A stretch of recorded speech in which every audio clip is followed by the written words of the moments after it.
আর নবীর আগমনের শহর মক্কাতুল মুকাররমা। মক্কা শরীফ হলো আমার নবীর আগমনের শহর। এ বেরাদারান ইসলাম, আল্লাহ তাআলা কোরআন মাজিদের মধ্যে নবীর আগমনের শহরের কসম করেছেন। নবীর আগমনের শহরের কসম করেছেন। কোরআন শরীফ উঠিয়ে দেখুন, রব্বুল আলামিন বলেন লা উকসিমু বিহাযাল বালাদ, বলে আমি আল্লাহ এই শহরের কসম করে বলছি, এই শহরের কসম করে বলছি। কোন শহরের? মক্কাতুল মুকাররমার কসম।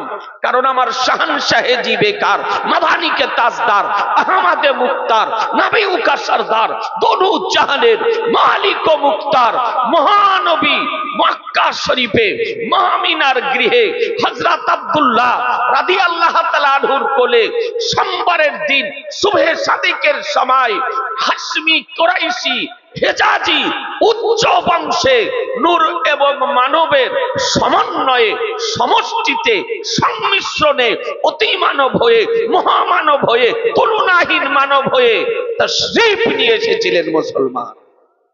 এ নবীর আগমনের শহর। তো আল্লাহ কসম করেছেন। বেরাদার জানতে ইচ্ছা করে যে মক্কা শহরের কসম আল্লাহ কেন করলেন, কারণটা কি? আজকে আমরা জানি মক্কা শহরে কাবা শরীফ আছে, মক্কা শহরে হাজরে আসওয়াদ আছে, মক্কা শহরে জান্নাতি পাথর আছে, মক্কা শহরে মাকামে ইব্রাহিম আছে, মক্কা শহরে মুজদালিফা আছে, মক্কা শহরে আরফাতের ময়দান আছে, মক্কা শহরে জাবালে নূর আছে, মক্কা শহরে সাফা মারওয়া পাহাড় আছে, মক্কা শহরে মিনা আছে, মক্কা শহরে আবে জমজম আছে। আল্লাহ আপনি কসম কেন করেছেন? কারণটা কি? এ বেরাদারান ইসলাম, তো মহান রব্বুল আলামিন বলে এ জগতের মানুষ শোনো কেন কসম করেছি। ওয়া আনতা হিল্লুম বিহাযাল বালাদ, বলে হাবিব তুমি এই শহরে অবস্থান করতেছো, এই জন্য আল্লাহ আমি কসম করেছি। একটু জোরে বলেন না সুবহানাল্লাহ, একটু জোরে সুবহানাল্লাহ। তাহলে বোঝা গেল যে আল্লাহ তাআলা কেন কসম করেছেন। মক্কা শহরের কসম কোরআন মাজিদের মধ্যে সুস্পষ্ট ভাবে আপনার বোঝা গেল যে আল্লাহ তাআলা আজকে মক্কা শহরের কসম কাবা শরীফের জন্য করেননি, আল্লাহ তাআলা জান্নাতি পাথরের জন্য মক্কার কসম করেননি, মাকামে ইব্রাহিমের জন্য মক্কা শহরের কসম করেননি, জাবালে নূরের জন্য মক্কা শহরের কসম করেননি, সাফা মারওয়া পাহাড়ের জন্য মক্কা শহরের কসম করেননি, আজ আরফাতের ময়দানের জন্য মক্কা শহরের কসম করেননি, মুজদালিফার জন্য মক্কা শহরের কসম করেননি, মিনার জন্য মক্কা শহরের কসম করেননি, আবে জমজমের জন্য মক্কা শহরের কসম করেননি।